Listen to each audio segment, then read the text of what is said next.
All right, welcome back to the podcast. This is two hosers. We lost Ron. Ron. We're down. His a name's hoser. not Rob. It's Ron. It's Ron. Yeah. Two hosers on a bulldozer. That's good. That's good. I'm not even gonna do mine. Okay. That's serviceable. And we're gonna talk about music and things. Music and other such things. We're gonna review 2 albums. We're gonna take a current album, one released this year, and we're gonna rate it on a scale of 0 to 5, 1 to 5. I think 0's fair. I think 0. We've never given a 0. I don't think we've never even gotten close to a 0. Disclaimer. Yeah. We love music. I do like the hypothetical 0 though. Yeah. I do. Ooh, you better not drop a bad album. We'll give it a 0. The secret hypo. Ooh, make good music or else we'll say mean things about it on the internet. But yeah, we give it rating out of 5 stars. And then we also take a random album from Rate Your Music. We pick a random genre every week, and then we take one of those albums and we listen to it and rate it on a scale of 0 stars to 5 stars. Yeah. That's the deal. That's what's going down. Sometimes we declassify information. Exactly. We're like the CIA. We're like the War Thunder forums. Yeah. We are to the music community what War Thunder is to the U.S. military-industrial complex. Yeah. Not many people are going to get that reference. But Nathaniel will get it, Nathaniel will get it. Nathaniel. Shout out. He might be... Well, I can't say anything. He might be on the next episode. All right, well, before we declassify any of our documents... Before we expose the disgusting lies of the U.S. military-industrial complex and teach you how to build, what's a plane? F-21? That's a plane, right? F-18. F-18? Yeah. What are the really shitty ones? What are the really bad planes? Nathaniel will be on next week to tell you about which planes are shitty and which ones are good. We'll have a new segment next week called Cool or Lame. We're taking a look at this old Soviet gun. We'll tell you if it's cool or lame. Joke's on you, it's an old Soviet gun, so it's cool. But yeah, what was the first album for this week? Let's jump right into it. I think the first album for this week, you want to start with the current album? Yeah, let's do it. Yeah, so the first album for this week was... Your pick, The Academy by Lutalo. Yeah, Lutalo, a former member of Minnesota. You got the Minnesota little indie band called Good Luck Finding Iris, and they make great stuff. And it was him along with lead singer Mike Coda and some other guy that I forget the name of, but going down to watch the Gophers. Yeah, but Lutalo used to be the drummer of this small indie band. Check out Good Luck Finding Iris. They make like some of the best cool like jazzy folk music, I guess. But he makes solo music now. Kind of started off making very like typical like kind of indie folk singer-songwriter stuff that I thought was great. His writing's incredible, and we'll get more into that with the review, but this new album, we see him take, with his last EP and this new release now, we see him take more of a fuzz rock approach to it, which is... Is this his debut, or has he put out EPs? Debut album, yeah. Okay. Because he's got the one album with, like, the red album with the eye. Is that an EP, or is that... That's an EP. Okay, cool. I was kind of familiar with Lutalo beforehand, and kind of had listened to some of the singles coming up to this album. So what'd you kind of think of it as someone who just kind of dove right into it? Yeah, my exposure to Lutalo before this was just you showing me a couple songs off the EP with the red eye. And this was kind of my first real exposure to Lutalo. I kind of liked his stuff, just very passively, because he does a lot of production with his voice where he like double tracks his vocals and it sounds almost like Omar Apollo-y. Yeah. And that's not really my sound. I don't really like that style. But this album really kind of digging into his work a little bit more than just listening to it passively in the background. I liked it. I think his writing really shines when you give it like a deep dig. And he's got a great voice, even though I don't always agree with the way he produces it. And I think this record has a really good sound to it overall. It's very reminiscent of like a lot of 2010 garage rock records, like Ty Segall production. You've got Corey Hansen. And a lot of that sound it's not a sound I was expecting out of this record. Yeah, he does kind of, and we were talking about Big Thief a second ago, he does kind of write almost in the style of Big Thief, where it almost reads as poetry a lot of the time. Yeah. I will say he's a lot more personal with what he writes than, like, Big Thief, who they put it's a lot of, like, metaphors. It's generally a lot less surreal. Yeah. Like, Adrienne Linker can write very in-depth and very personally, but oftentimes her writing, at least for me, I like her writing best when she's just very weird with it, like a Simulation Swarm. Yeah. But, yeah, what was your favorite track off this album? My favorite track off this one was the first track, Summerhill. And it really displayed everything I liked a lot about this record right off the bat. We can cut that one. But it had a really great acoustic tone. It had a really great fat bass tone. And it got really fuzzy towards the end. It was just a well-structured song, a really catchy chorus. And it was a great introduction to the album. I really liked the first 3 tracks off this album. Yeah. It creates a really great flow going into it. And kind of side note, too, I'm like 80% sure that he plays all the instruments on this album, and it's all self-produced. Yeah. Which is fun. I know he just, like, hangs out on a farm in Vermont and, like, makes all this stuff, so that's cool. I like It's that. really hard to make a bad album when you just rent somewhere out in the country. I think he lives out there. I think that's just cool. That's just his thing. That's just his thing. But yeah, my favorite track was the one. It was called "Ocean Swallows Him Whole." Mm-hmm. I actually mentioned it on one of our previous episodes as a song I'd really liked. Yeah. And I think it held up for me as, like, the best track on the album. Yeah. It's just, like, it's noisy. It's, like, very big and grand. Which, like, a lot of his stuff can be very minimal. Yeah. And I think it was, like, a very interesting choice to hear, like, it sounds like a Lutalo album cut, and, like, how I would want it to sound. Yeah. Like, just a little bit more ambitious and that's the one that leaned a little bit more like MGMT. Yeah. Too, yeah. Yeah, it had some pop influence and, like, just a little bit fuzzier. Yeah. And I think that's where this record fell a little bit short for me overall, because of the really good fuzzy tracks.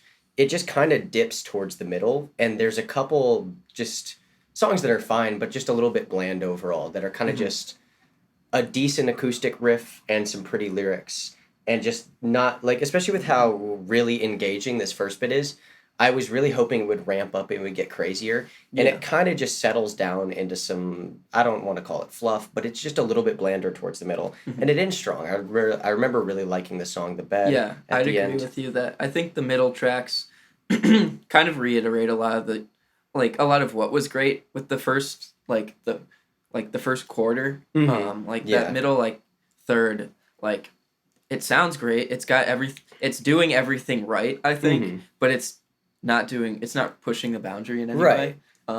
Which, like, that's fine. Like, it's passable. I don't think those are tracks I'll personally go back to. Yeah. But there are definitely some standouts that I'm, like, definitely already going back to. Yeah.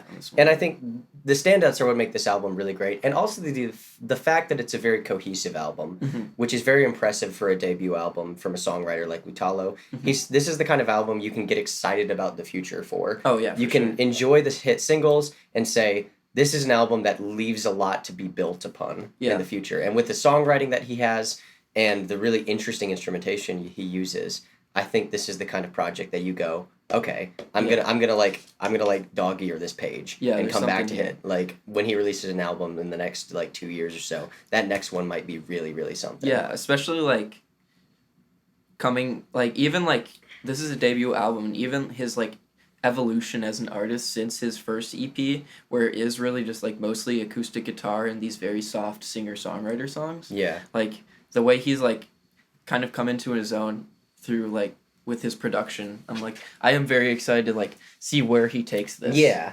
And I think this will be one of those albums that, if he keeps it up, is like, hey, this album, like, was the start of something great, and I think that's what it could be. So, yeah. With that, I think I'll give my score on this one. Yeah. Maybe a little biased, because I have been a pretty big fan of his for a while. He was one of my top artists, but I'm going to give it a 4. I thought it was great. Definitely a one to go back to for me. The only thing really holding it back was a couple of those tracks that were, like, just kind of But, yeah, I really enjoyed it. Yeah, I kind of feel the same way about it, but I'm trending towards a 3 here. It's just I like him I like him. Yeah, I like him, and I'm excited to see what's coming. But this is not like a top tier album for me. Yeah. But a very good listen.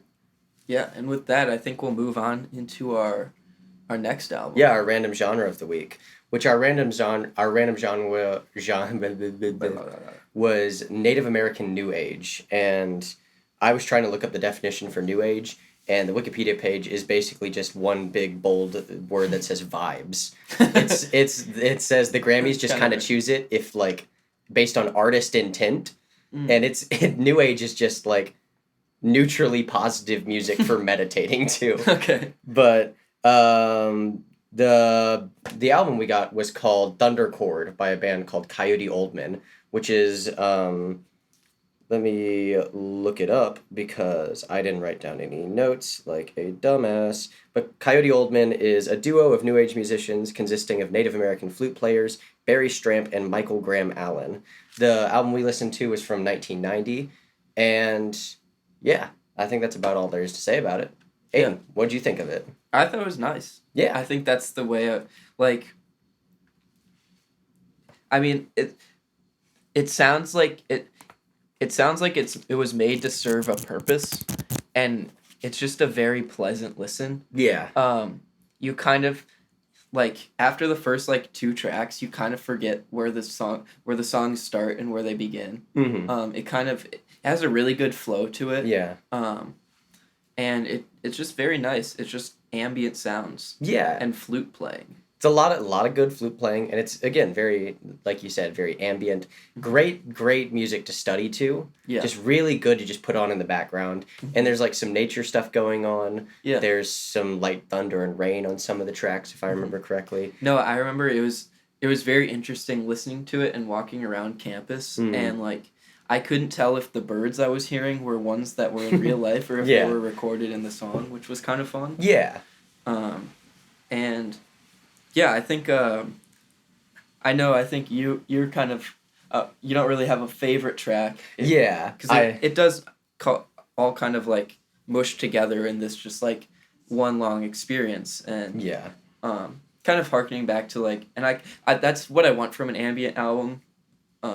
We haven't talked about this one on the podcast because this was before we started the podcast, but like there was we listened to an ambient record called Spectral Evolution. Oh, that's a record. Yeah. That one's hardly even ambient. That one's it's weird bird synth music. Weird bird synth music. That one is just one long track in an album, and that one was so ambitious and weird in a way that this one is very pleasant to listen to in the background.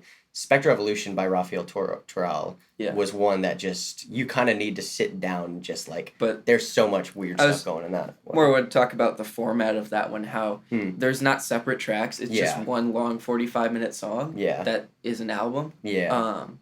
And to be fair, sorry, but I think on Spotify, when you listen to it, it's one long track, but I think if you look on his Bandcamp, it's divided up into different songs. Yeah, there's different sections. Yeah. More like a post-rock album, though. Yeah. In that way. But that's kind of how this one feels. Is it kind of just like all the songs kind of just move through each other into the next. And yeah, I think if I had to pick a favorite, I would go with Meditation Flute. Medicine Flute? Medicine Flute, that one. Because you get some nice flute playing, and that one I just remember reminding me kind of the Andre 3000 flute album. Yeah. Just not quite as weird. That one's a lot more jazzy. This one is just kind of... Yeah. Chill. That's going to sound really good to the Spotify listeners. Yeah. Yeah. Very new. Sounds like this. Yeah. It's got like there's like that going on in the background. You just get like long whistles of like a...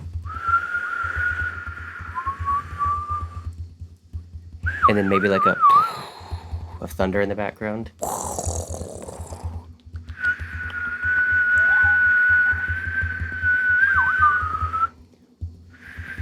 I can't whistle very well. But yeah.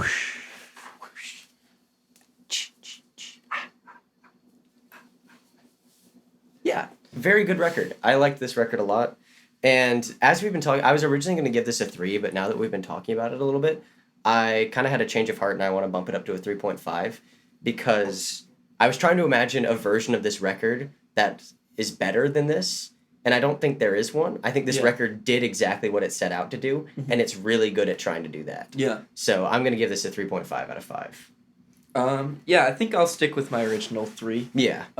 I think it's just, like, kind of for the same reason. It just, it didn't blow me away, but it made me happy. Yeah. And, like, yeah, it's one of those where it's, like this, it wasn't made to be, like, some profound experience. It was just made to be, like, like, just a really nice listen. Yeah.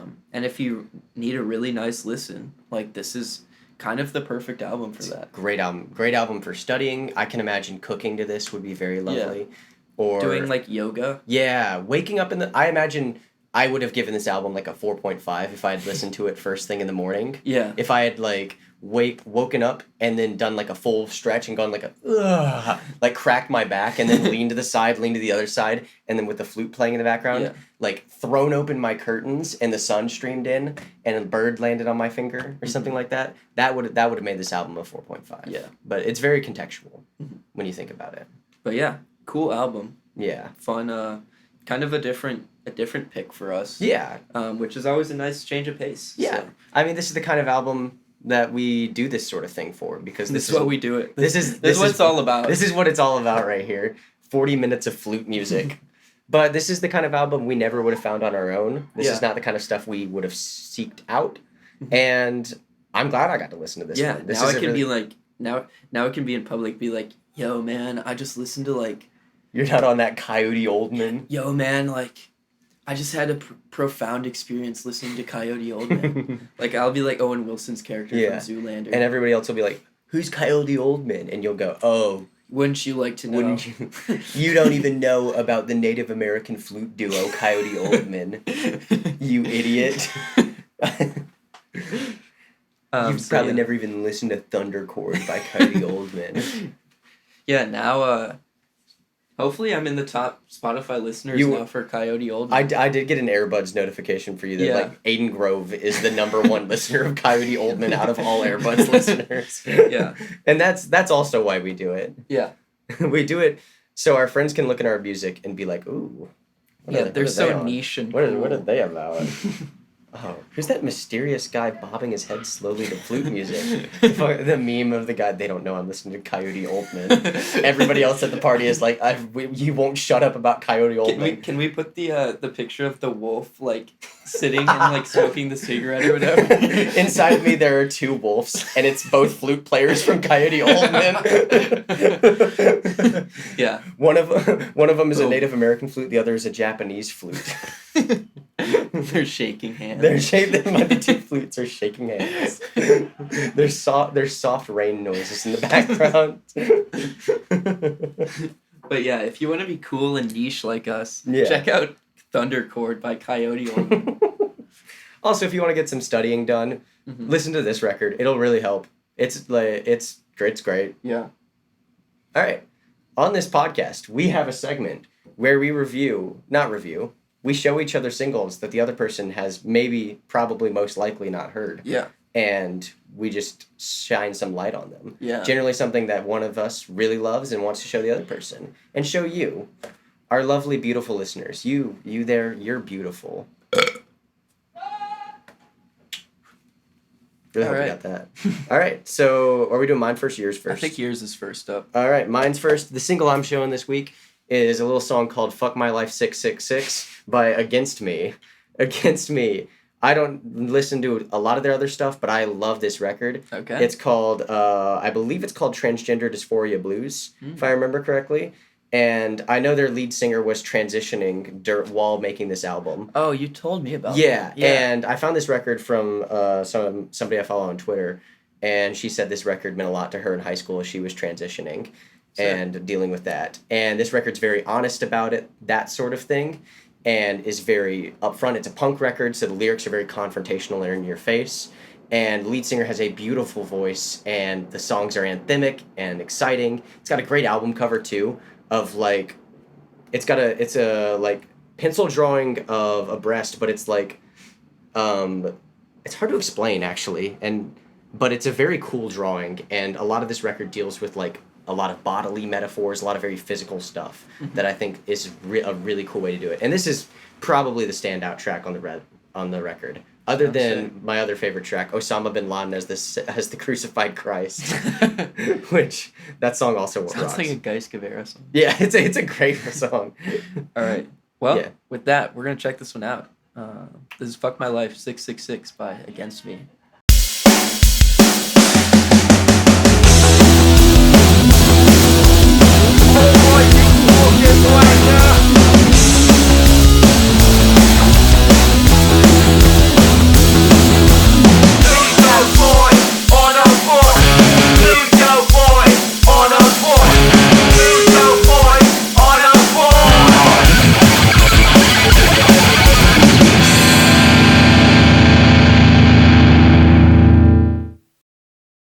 All right, that was it "Fuck My Life 666"? Fuck My Life 666 by Against Me. And yeah, I really liked that. Yeah, it was just a banger. It was just a good song. Oh, we got that. Whoa. I hope we got that on the mic. Yeah, I hope so too. They're having a great time. Are they over on their balcony? Can we wave at them? No, they're not. Where are they? Lame. But yeah, I think there was a really cool blend of influence on that. Yeah. There was like almost like the first. I thought of Joy Division at first when I heard the vocal tone. Yeah. It's kind of anthemic. Kind of in that like how a lot of those like post-punk bands did vocals. Yeah. But it has the modern punk thing going, because I also thought of if you know the like punk band Pup. I don't. That might be a next week. That might be a next week. All right. They're a Canadian punk band. They're cool. But it's kind of got that like not pop punk, but like leaning in that direction, but still like cool. Yeah. Well, there's a lot of Green Day influence on it too, and I don't really like Green Day, but this song is just catchy. Yeah, it's fun. Like anthemic's really the only way to put it. And it works so well. This is a song I just love the lyrics of. This song works so well as like an anthem. That was going to be my other note, is like lyrically it's way more complex and introspective than your like average punk song. Yeah. Well, there's so much fun stuff going on there's a real like depressed nature and resignedness going on. Like you have the title, Fuck My Life 666, and there's a lot of depressing lyrics about like no more trouble soon, this too will slip out of reach. And I'm trying to remember the chorus off the top of my head, but I'm struggling. But there's a lot of lyrics about kind of like feeling very defeated. But there's also an undeniable enthusiasm throughout the entire track. Very upbeat. And in the context of like the lead singer going through a transition and talking about that, it's impossible to not just be enthusiastic and happy, because you can just feel the enthusiasm of accepting oneself just radiating off of this track. No, it just great vibes. Yeah. And there's like the line towards the end, like one of the last lines is the lead singer saying, "There's a brave new world raging inside of me." And you can just feel the energy of that. Yeah. And it's exhilarating. And that kind of exhilaration existing in the same space as that real defeatedness is really impressive to pull off, and is a really beautiful message, I think. Because that's just life, that like the inevitability of like defeat and failure kind of existing all across our lives, but feeling just the exhilaration of being alive. And in the context of the song, a trans person accepting themselves and feeling that exhilaration in a way that they've never felt before is just such a beautiful message to send, and it works really well in the anthemic punk thing. Yeah, it's great. Yeah. Check that one out. Absolutely check that track out. All right, and now for my pick of the week, I picked "Hit" by Kenny Mason. Let's go. You know? Know nothing about it. Is this? So you do know Kenny Mason? Do I? Is he the guy on the show? Does he do the? That's Kenny Beats. That's Kenny Beats. Okay, I think that's what you're talking about. Yeah. Kenny Mason is an Atlanta rapper. Cool. And he has worked most notably with JID on the song "Dance Now." Oh, that's his big hit. Dance Now. I don't remember when "Hit" came out, but I remember listening to this. This song kind of broke him onto the scene, Ain't clapping no hands. Landslide. All right, 2019 is when Hit came out, and I remember he kind of fits into that cool little niche of like JID, Denzel Curry. And this is an embarrassing miss for me in a Hawks hat, not knowing this. This sounds very up my alley. And this song he was definitely like, remember he even got like Kendrick comparisons for this song. Okay. I was like, pump the brakes a bit, but this song's great. And as he did some more solo stuff, he actually started to blend like rock and metal influence into like some of his stuff. But this is kind of before that. And I thought this was a good introduction. This is how I was introduced to him. So yeah, this is Hit by Kenny Mason. Let's do it.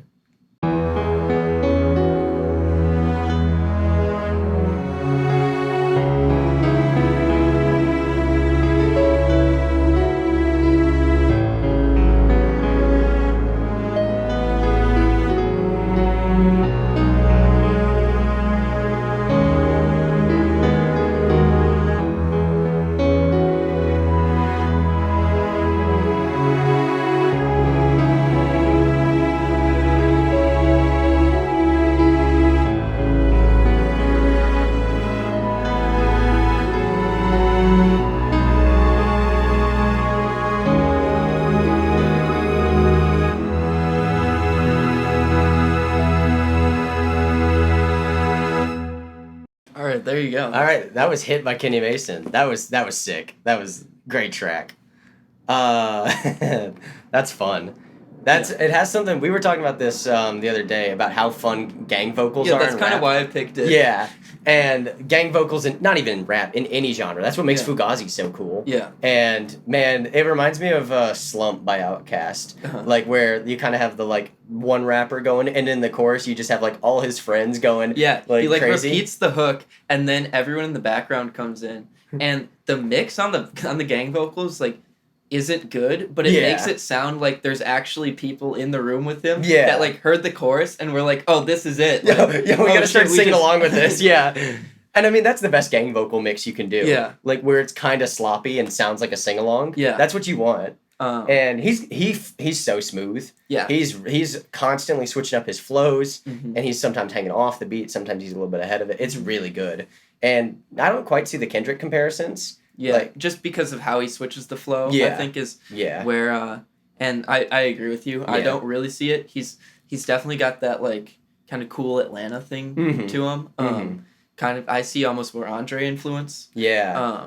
I mean, I would have really compared him, like, if you hadn't have mentioned JID before this, and I didn't know he had any connection to JID, I would have been like, oh, that sounds a lot like JID. Yeah. And, like, the Andre influence is definitely there.